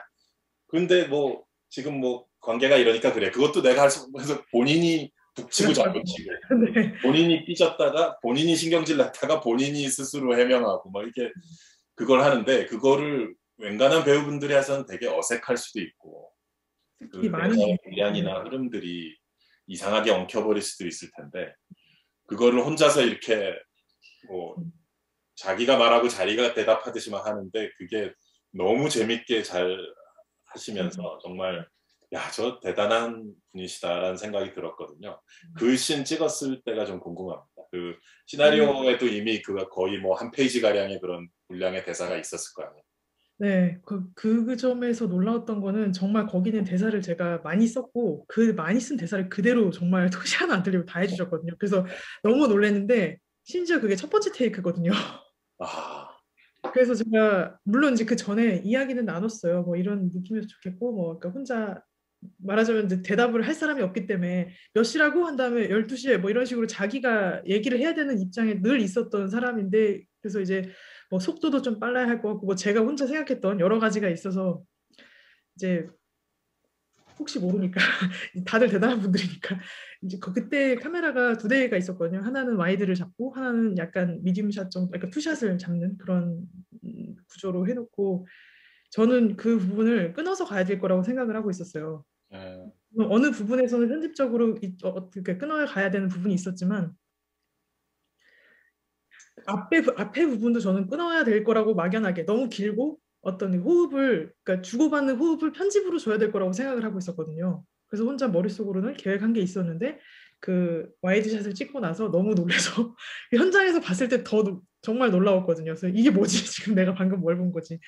그리고 나서 물론 이제 그것이 고스란히 네. 영화로 들어갔거든요. 네, 담배가 떨어지면서 거기에 심지어 뭐 정말 그 영화 외적인 그러니까 준비 외적인 뭐 잠자리가 왔다 갔다 하는 것까지 뭔가 이 모든 게 그냥 너무나 좋았는데 단지 이제 제가 이분들이 테이크를 갈 때마다 너무나 새롭고 재밌는 걸 보여주시기 때문에 계속 부탁을 드렸거든요.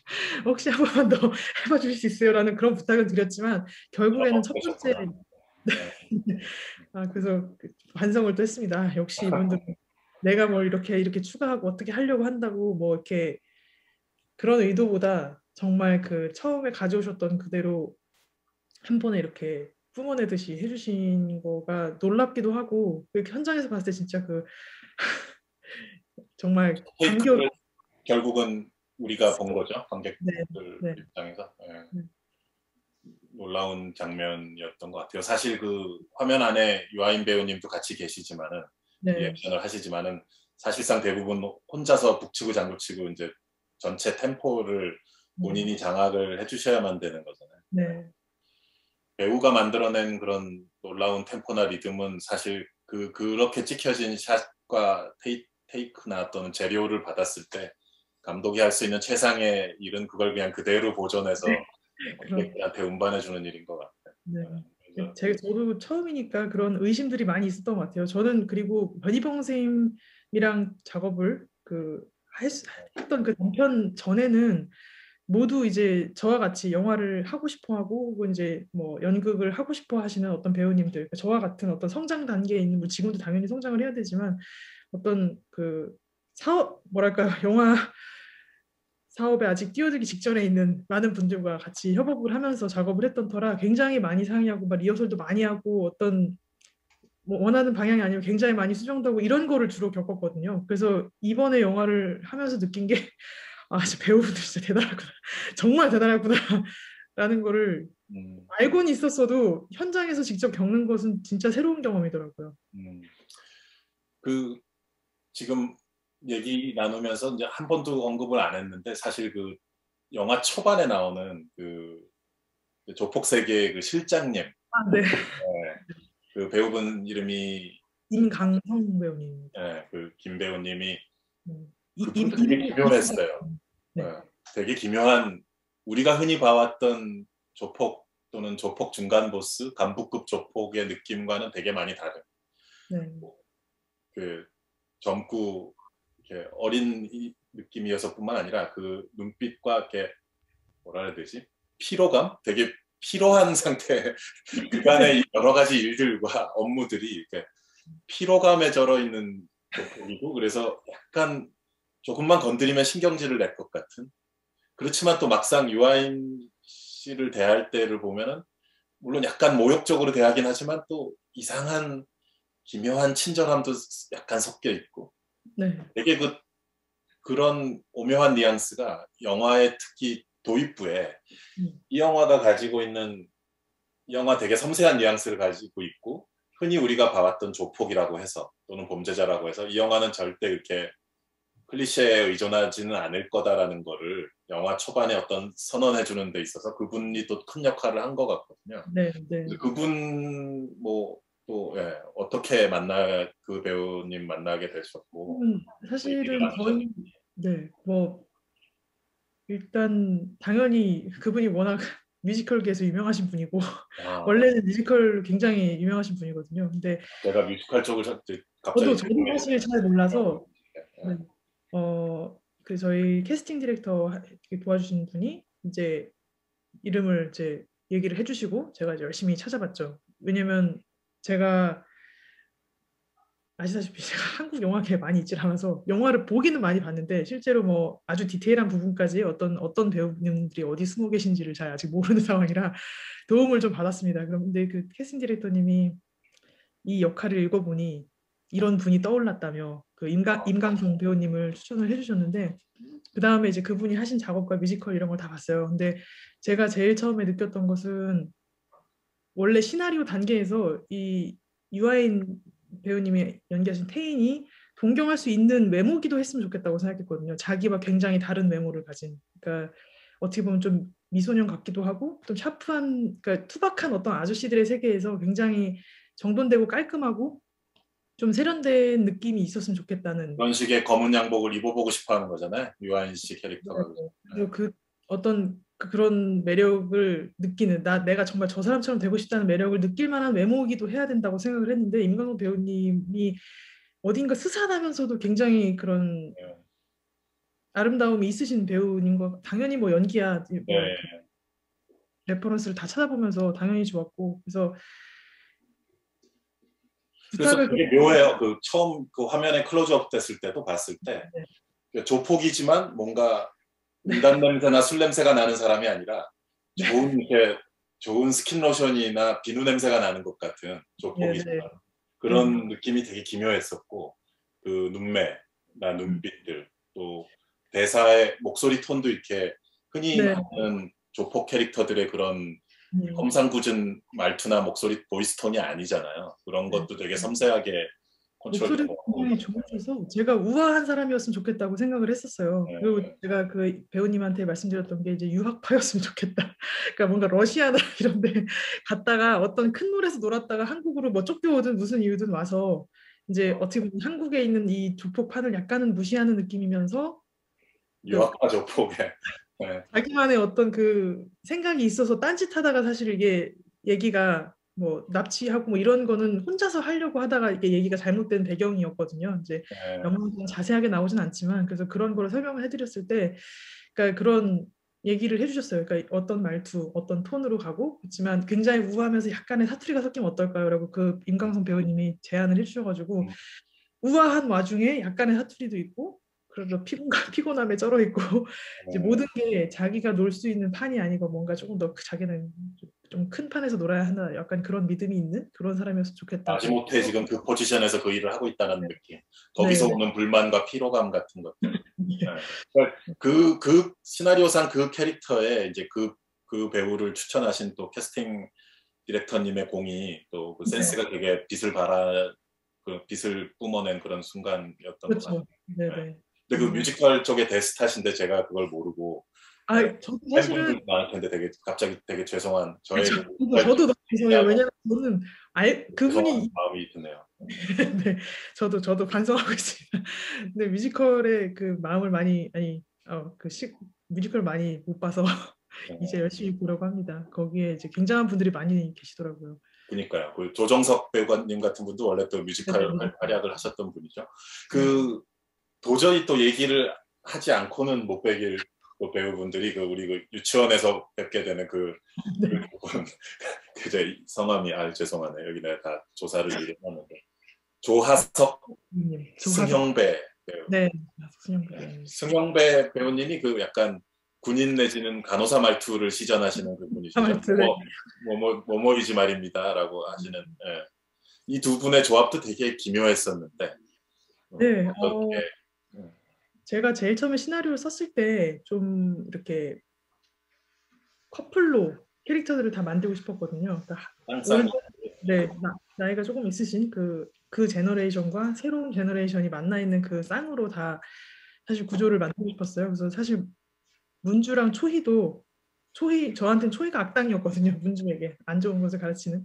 그래서 그런 식으로 올드한 세대와 새로운 세대 묶어놓고 뭐 경찰도 그랬고 이 이제 가장 대표적인 게 조하석 배우님하고 승형배 배우님이 하신 그 납치범들 캐릭터였던 것 같은데 그 군대 말투를 써야 한다고 생각을 했던 이유는 사실 사회에서 이제 어떤 일을 해야 될지 모르거나 군대에서 이제 갓 나온 어떤 사람을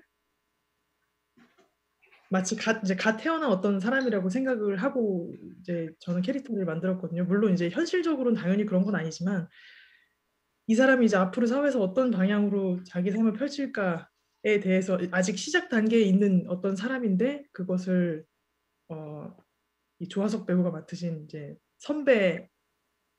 그 선배가 자신의 길로 이제 이끄는 그런 구조로 보이기를 바랬어요. 그래서 약간의 신입생 같은 모습을 어떻게 하면 이 사람을 이 덩치가 큰 사람을 어리고 신입생처럼 보이게 만들까를 계속 고민하다가 이제 군대에서 갓 나온 사람이면 좀 이제 새롭게 사회에 적응하려고 하는데 하필이면 적응하는 곳이 이런 곳이면 어떨까. 그래서 이제 군대 말투를 부탁을 드렸던 거고. 구식 표현으로 하자면 이제 사수와 부사수 같은. 네, 그렇죠. 그 일의 영역이 정말 어처구니가 없는. 네. 정말 사악한 업계에서 일하고 있는 건데 본인들은 또 이 두 분들도 정말 예외 없이 해맑죠. 해맑은 표정으로 해맑게 그 사악한 대사들을 막 하잖아요. 뭐 성숙이란 표현도 쓰지 않나요? 지금 뭐 성숙이 닭집 캐릭터 그렇죠. 네, 비수기일 때는 네, 뭐 이렇게 하는 그 두 분의 느낌이 참 묘한데 그 유일하게 조하석 배우님은 얼굴의 개성도 좀 강하게 또렷하신 편이고 흔히 약간 소리도 없이 풍이 아니라 약간 좀 더 전형적인 그 빌런이나 그 악당적 역할도 멋지게 하실 것 같은 그런 강한 편인데 오히려 눈빛이나 말투는 더 해맑게 하셔가지고 거기서 오는 되게 기묘한 느낌이 있었거든요. 조하석 배우님하고는 어떻게 설계를 처음에 하신 거예요? 조하석 배우님은 저 단편 때도 같이 해주셨고 약간 변희봉 배우님이 하셨던 거기에도 이제 캐릭터로 나와주셨는데 그때 너무 재밌는 제안도 많이 해주시고 뭐 연극계에서 또 이분도 굉장한 분이셔가지고 작업을 하면서 도움을 많이 받았고 이 배우님도 그게 가장 고민이셨던 것 같아요. 시나리오를 받았을 때 분명히 하는 일은 나쁜 놈인데 이 나쁜 놈이 하는 일을 분명히 나쁜 건데 어떻게 안 나쁘게 보일 수 있는지에 대한 고민을 되게 많이 하신 것 같아요. 그러니까 이게 과연 될까에 대한 그 어쨌든 강렬한 인상을 가지고 계시고 근데 저는 그렇게 생각했어요. 이게 영화가 워낙 저는 약간 현실에서 살짝 이제 붕 떠 있는 어떻게 보면 환상적인 느낌을 가지고 가길 바랬는데 또 그러면서 그 안에 있는 모든 사람들이 서커스단의 어떤 그 멤버들이 같이 모여서 왁자지껄 뭔가 하는 것 같은 그런 분위기를 만들고 싶었거든요. 근데 너무 비현실적인 사람들만 있으면 이게 어떤 기준을 잡거나 틀을 잡는 게 너무 어려울 것 같은 거예요. 사실은 유재명 배우님과 조하석 배우님한테 그거를 약간 저는 시나리오 쓸 때 혹은 이제 영화로 옮길 때 그 두 가지를 약간 기대했던 것 같아요. 어느 정도에는 그 전형성이 살짝 보이기도 하는 그런 되게 조금은 익숙하게 느낄 수 있는. 네. 왜냐하면 모두 다 이상한 짓을 하고 있다면 이게 정말 갈피를 못 잡는 영화가 될 것 같아서 그러니까 제가 항상 그 배우한테 말씀드렸던 게 앨리스 이상한 나라의 앨리스가 갔을 때 앨리스가 정상이어야 그 장소가 이상해 보이는데 앨리스까지 이상하면 그 앨리스가 고향에 가는 것처럼 보이면 안 되는 그런 상황. 그래서 어느 정도는 조금 무섭게 보여야 하는 캐릭터가 살짝은 있어야 된다. 그렇지만 뭐 말씀하셔도 어떤 그 편하게 말하기 일상적인 말하기 패턴을 이제 그것들을 유지 안 하면 안 될 것 같아서 그건 또 계속 가져갔고 그런 절묘한 어떤 밸런스에 대한 고민이 있으셨구나. 네, 굉장히 고민 많이 하시고 저랑 미팅을 제일 많이 하신 것 같아요. 사실 저한테는 그 최은경 배우님이라고 처음에 그 커피를 따르는 그 역할을 잠깐 네. 해주신 그 배우님하고 조화석 배우님이 가장 미팅을 많이 한 것 같거든요. 그 저한테 가장 중요한 거를 몇 가지를 해주셔야 되는 분들이셔가지고 그렇게 좀 많이 조화석 배우님이 이제 되게 예를 들어 장르적 성격이 강한 어떤 영화에서 뭐 되게 인상이 강렬하고 임팩트 있는 멋진 악역 같은 걸 해도 이제 자연스럽게 복한 그런 눈썹이나 눈매라든가 또 어떤 카리스마 있는 악역 같은 걸 해도 잘 하실 법한 느낌이 있어서 다른 마냥 태연하게 해맑게 이제 그 악마 같은 막 대사를 하는 다른 캐릭터랑은 약간은 차이가 있었거든요. 본인은 또 근데 또 극 중에서는 또 너무나 마치 그 공무원이 민원을 받듯이 또 차근차근 이렇게 대사를 하시고 하니까 거기서는 되게 그런 것들이 영화의 절묘한 균형 감각이었던 것 같은데 그 아까 제일 처음 얘기했던 컬러도 사실 컬러가 되게 적극적이고 활기 있게 표현되지만 또 한 발짝 떨어져서 그냥 보면 그냥 그래 한국 시골 저렇게 알록달록하지 한국 농촌에 가면 또 되게 의외로 컬러풀한 거 많잖아요. 그 시골 그 농촌 아주머님들께서 입으신 뭐 어떤 옷의 색깔이라든가 이런 거 보면 그래서 그래서 그 홍 감독께서 뭐 리얼리티 또는 리얼리즘에 집착하지도 않지만 그렇다고 또 무슨 장르 또는 장르를 전복하는 것 그런 거에도 집착한 어떤 방향으로든 그런 식의 이렇게 뻔한 방식으로 자기 자신과 영화를 올가매려고 하지는 않는 것 같아요. 그러면서 그냥 자신만의 묘한 분위기를 만들어 간다는 게 그 서식지 단편을 보면서 소리도 없이 하나만 봤을 때는 이제 그게 큰 하나의 이렇게 점이었다면 서식지라고 점을 하나를 더하면 이제 그게 이으면 선분이 되잖아요. 줄이 되니까 거기에 방향도 있고 연결 지점이라는 게 생기다 보니까 이 감독님의 어떤 스타일이 있구나. 지금 이제 뭐 몇 편의 단편과 이제 하나의 장편을 만든 상황이지만 이미 스타일 또는 어떤 그런 것이 있다. 그런 되게 부러운 지점이죠. 그 감독이건 뭐 소설가건 만화가건 창작자들은 결국은 자기 스타일을 찾아서 영원히 헤매이는 그 여정인 거잖아요. 그러니까 나라는 또는 뭐 A라는 창작자가 B라는 창작자가 이제 죽으면 세상을 떠나면 그거는 두 번 다시 그 사람이 만들던 것과는 똑같은 것이 나올 수 없는 복제될 수 없는 거를 만들고 싶은 그런 열망이나 이제 마음을 갖고 이제 우리가 다 이런 일들을 하고 있는 것인데. 그렇게 얘기를 뭔가 엄두발을 모르겠네요. 갑자기 거창한 얘기를 했네요. 어쨌든 너무 감사드리지만 또 이렇게 그 감사하다는 이런 어떤 인사는 그만하라고 하셔서 한국 지금 맑은 대낮인데 제가 갑자기 거창한 얘기를 해서 좀 쑥스럽긴 하지만 어쨌든 그 이런 이미 자신의 어떤 호흡이나 분위기나 스타일이 느껴지는 그런 작품을 하시는 젊은 감독님들을 보면 되게 기쁘고 부럽고 이런 여러 가지 생각들이 들죠. 근데 뭐 그냥 뭐 얘기가 나온 김에 이제 솔직히 얘기를 하자면 이제 소리도 없이 팬데믹 기간에 개봉했지만 나름 또 준수한 흥행도 했고 상도 여기저기서 뭐 최근에 또 뭐 영평상에선가 받은 네네 좀 감사하게도 발표가 됐죠. 근데 뭐 많은 제안들이 왔을 것 같아요. 많은 제작사와 여러 프로듀서들이 국내외에서 또 그 이미 영국에서 공부를 하셨다는 걸로 알고 있는데 이 소리도 없이도 그 해외 쪽 그 프로듀서였나요? 그 이미 많이 관여가 되어 있었죠. 작품의 출발부터 그래서 국내 해외에서 많은 제안과 또 거기에 따른 혼란과 고민, 뭐 즐거운 혼란이죠. 물론 즐거운 혼란인데 여러 가지 즐거운 고민이 있으셨을 텐데 그 두 번째 영화가 이제 특히 중요하지 않을까 싶은, 뭐 부담을 드리려는 건 아니지만 어떻게 마음의 결심을 하셨는지 작품을 결정하셨을 것 같아요. 이제 그 제가 좀 단순한 사람이어서 그냥 어떤 그 혼란스러운 제안을 많이 받았다고 하기에는 그냥 되게 단순하게 그냥 제가 쓰고 있는 게 있는데 그거를 만들었으면 좋겠습니다라고 하고 있는 입장이고요.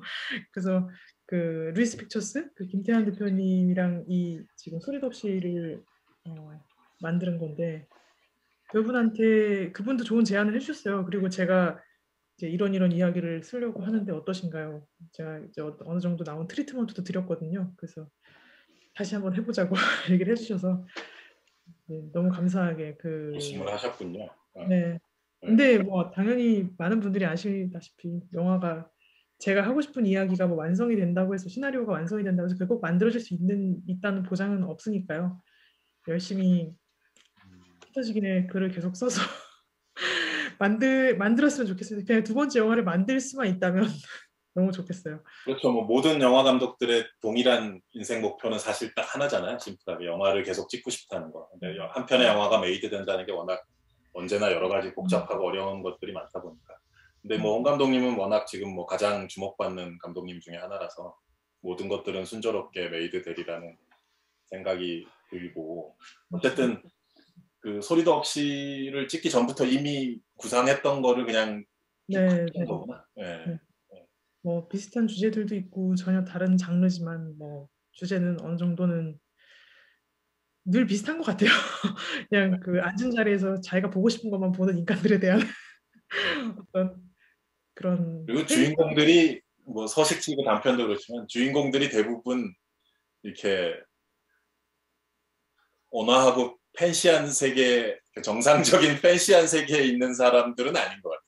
뭔가 좀 더 상당히 힘든 처지에 있는 뭐 노동자라든가 아니면은 유아인 유재명 씨처럼 되게 특수한, 그러니까 뽀얀 정상적 세계 밖에 있는 사람들인 것 같은데, 뭐 신작에 대해서 자꾸 물어보는 건 실례이긴 하지만 이번에도 그런 주인공이 나오리라라고 왠지 예상 내지 추측을 해보는데요. 그럴 것 같습니다. 왜냐하면 이야기를 쓸 때 좀 익스트림한 상황을 자꾸 세팅하게 되는 이유가, 저는 한국에 계신 관객분들이 진짜 수준이 엄청나다고 생각하거든요. 정말 예리하고 그 해석하는 방향이나 이런 것도 꼭 뭐 영화가 요구하는 방향 아니더라도 정말 다양한 해석들을 자주 뭐 엄청나게 하시기 때문에 어떤 상징적인 저의 이제 고민이라던가 저에 대한 반성에 대한 이야기가 저희 대부분 이제 모티베이션이거든요. 어떤 이야기를 쓰기 시작할 때. 근데 그런 반성이 저에 대한 이야기가 아니라 어떻게 보면은 이제 그게 어떤 익스트림한 상황을 상징으로 이용해서 많은 분들이 다 각자의 이제 입장에 대입해 볼 수 있는 어떤 상황을 자꾸 만들고 싶어 하다 보니까 좀 상황이 익스트림한 게 많이 나오는 것 같긴 해요. 근데 그 관객분들은 꼭 이거를 납치극이라고 또 안 봐주시고, 그러니까 당연히 납치극이 메인 플롯의 어떤 소재이긴 하지만 이거를 뭐 다른 뭐 구조적인 얘기로도 풀어주시고 아니면 뭐 정말 그 어떤 차별에 대한 얘기로도 풀어주시고 각자 해석을 너무나 다양하게 해주시기 때문에 그거에 대한 믿음이 좀 있는 것 같아요. 이렇게 좀 익스트림한 상징적인 이야기를 하더라도 이분들은 각자 다 흥미롭게 해석을 해주시는구나, 약간 이런 그런 믿음으로 좀 이번에도 익스트림한 이상한 상황에 대한 얘기를 하고 있습니다. 소리도 없이보다도 더 섬찟하면서 또 더 웃기면서 더 감정이 소용돌이치는, 말씀하시는 거 들어보니까 더더욱 좀 기대가 되네요. 아마 내년에 뭔가 촬영을 그럴 수 있겠지만 또 워낙 코로나 상황이 어렵고 하니까 이게 제가 정말 운이 좋지 않으면 또 이렇게 좋은 소식들과 함께 빨리 작업을 할 수 있을지는 항상 의심 가득한 사람이라 감독님 불안이라고 하시죠. 저도 이 의심 속에 항상 살고 있거든요. 그래서 만들 수만 있다면 뭐든지 하겠다, 약간 이런 마음으로.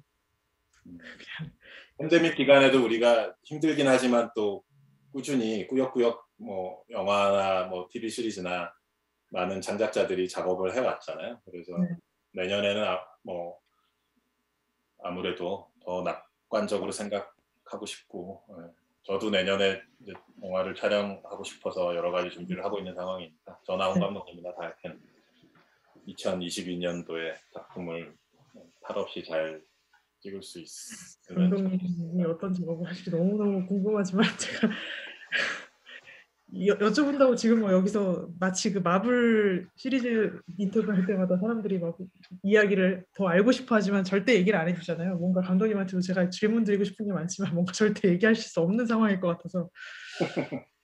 홍 감독님의 신작을 다들 궁금해할 것 같고요. 소리도 없이에 대해서 오늘 사실 지금 1시간 반 동안 얘기를 했지만 한 13시간 정도 더 얘기할 수 있는 영화인데, 그런 얘기들은 나중에 개인적으로 만날 기회가 있다면 더 얘기를 해보도록 하고, 오늘 미국에서 지금 거의 몇 시죠? 시카고가 몇 시죠? 지금 12시 반이 됐습니다. 밤 12시 반.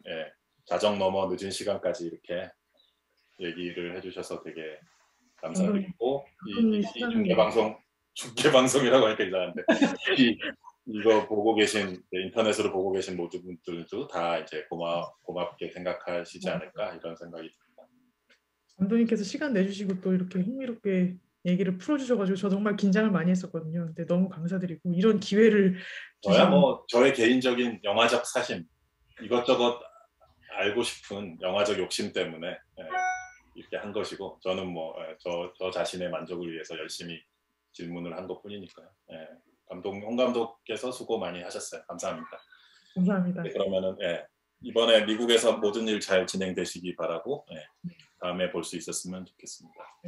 감독님께서도 다음 작업 건강하게 잘 준비하시기 바랍니다.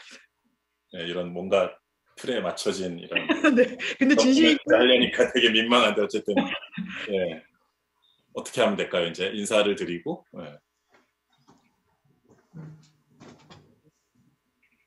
다음 작품 기대할게요. 나가기를 누르겠습니다. 알겠습니다. 감사합니다, 감독님. 네, 들어가세요. 네.